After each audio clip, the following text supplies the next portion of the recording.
Diogo, Adriana, Marina, Reinaldo, é tão bom pra vocês, já faz tanto tempo. Jesus, o que ele está fazendo? Era pra você não morrer agora. Fica aqui esperando pra que você pode sair. Isso hoje.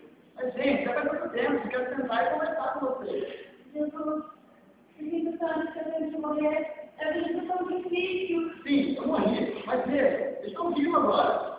Tecnicamente, você ainda não está vivo. Pelo menos até a paz. Portanto, põe assim.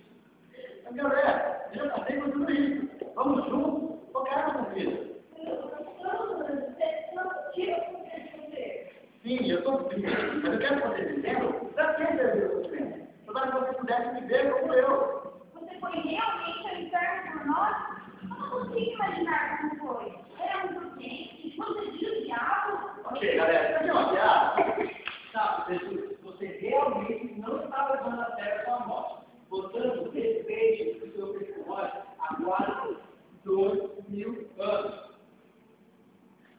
Ok, galera. A minha voz é onde a vida começa. Eu fiz aquilo para que nós pudéssemos ser isso. Por favor, Jesus, perdoe o pecado. Ô, galera, pode ir. Eu estou vivo agora. Vocês sabem que